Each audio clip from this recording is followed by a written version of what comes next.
Mi nombre es María Susana Barrios y estoy con El Paso Voz desde hace más de un año. Lo que más me gusta es que nos podemos escuchar.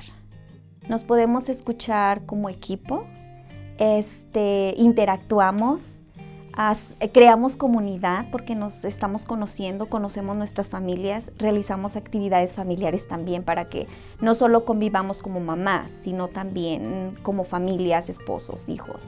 Entonces es lo que más me gusta, que nos podemos escuchar y podemos trabajar juntos.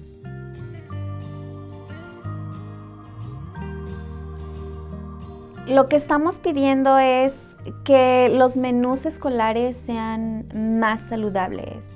Se nos informó por parte del distrito que ellos cumplen con los requerimientos del USDA, entonces están dentro de los estándares.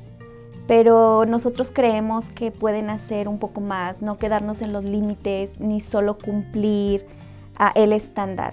Podemos tener mejores opciones y esas opciones favorecerían la alimentación de nuestros niños. Entonces ha sido un proceso difícil, largo, complicado, porque creo que nuestro mensaje no ha llegado muy bien al distrito. Hemos tenido conversaciones con el superintendente, con personas de la mesa directiva, y hay personas que realmente no sabían o nunca se habían tomado el tiempo de pensar qué sucede con la comida o preocuparse si se está comiendo bien o no. Entonces esto es como un proceso largo, pero pues seguimos trabajando y queremos seguir trabajando con el distrito para llegar a un acuerdo, porque queremos que haya cambios en los menús saludables para nuestros niños.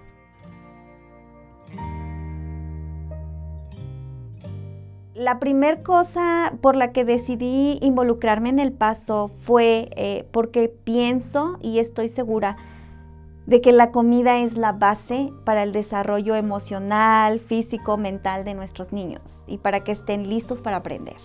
Me gustaría decirle a nuestra comunidad que hemos tenido algunas experiencias como personas y no sabemos a quién decírselo, y que esta es una gran oportunidad para alzar la voz. Y van a ser escuchados y también van a ser parte de nuestro grupo. No tienen que estar presentes, no tienen que acudir a cada reunión. Simplemente en un tiempo que ellos tienen pueden dejarnos saber: tengo esta inquietud, esta idea me gustaría, y la podemos trabajar aunque ellos no estén presentes. Pueden involucrarse de la forma que sea más conveniente de acuerdo a sus rutinas diarias.